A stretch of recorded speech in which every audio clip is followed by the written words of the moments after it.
As film critics, we get to see more movies than the average person. And sometimes that can be great when we see a small independent film that's really good, but other times we have to sit through movies that are complete disasters. This segment is the best film that pretty much nobody saw. What do you think, Amy? Well, I see many movies that I think about 8 other people see. And my top 2, I'm going to mention both of them because one is actually in my top 5, period.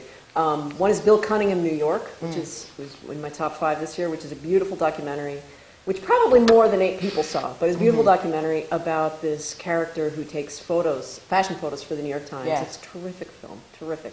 And then the other is Nostalgia for the Light, which is this beautiful, poetic documentary about astronomers in the Argentine desert searching through the past, and then by looking at the sky, and then people searching for remains of political prisoners, searching in the desert. And it's a film that I think many people should see, and many people will not see because it's so tiny and it's such a limited release. I also like the documentary called Buck, which is about a modern-day cowboy who works with horses and trainers. Just brutally honest and very well done. I love that documentary. I think it could be the front runner for the Oscar. What do you think?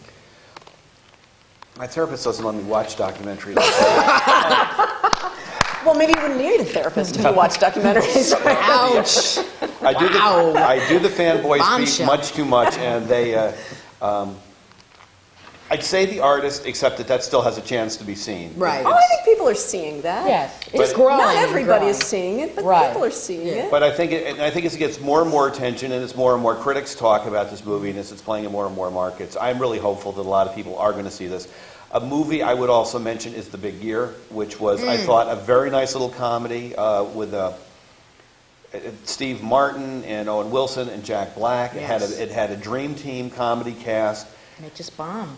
And it was not only was this not a bad movie, it was far better than I was expecting. Yeah, I should throw in that we're not supposed to call them bird watchers, they're birders. They're birders. Yes, no, you have to get that exactly right. And one reason I think the movie didn't do better is because it treated the birders with respect. It did not make a joke of the birders, Right. which is why I liked it, because I like birds. I wouldn't call myself a birder, but I'm a fan of birders and birding. And that's one thing I like about it. It didn't mock them. And I think it would have been easier to I think mock Fox them. didn't market the movie Yeah. as well. With those 3 big stars, you think, great, $25 million opening weekend. Didn't do it. I also really liked Hannah with Saoirse Ronan and Eric Bana and Cate Blanchett, who was terrific. Just a great action thriller. Got some limited Great soundtrack, run. too, Yes, because the score was nice terrific, original score to it. I think that should get some play.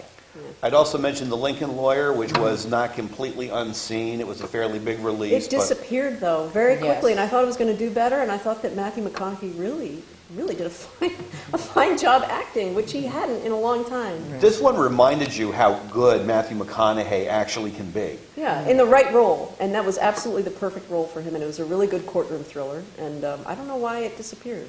I don't know. You're taking a different step from doing all those bad romantic comedies like Fool's Gold and all Oh, those. gosh. No, this was a good, exciting, engrossing movie. The legal details were by and large correct, and the supporting cast was absolutely fabulous. And this is one of You have to mention that you used to work as a lawyer, so that's how you know the Yes. details were correct. Accuracy. If you get Jim's that's why- accuracy That's on those right. types of movies, you're good.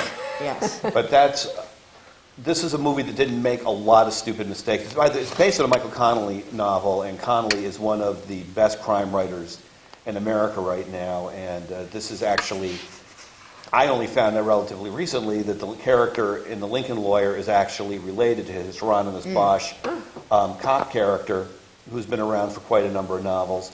Anyway, this is one that's well worth seeing, and this is also not one that's going to lose a lot on home video. Another good one was Puncture, which I don't know where that opened, but it was with Chris Evans again, playing a young lawyer who was a drug addict. It was based on a true story, and that was another film that I thought more people should see because it was terrifically well done and seemed grounded in reality.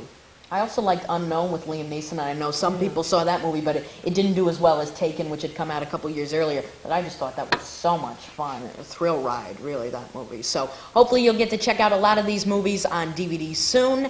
Bill Cunningham, New York, Buck, and The Lincoln Lawyer, and many others.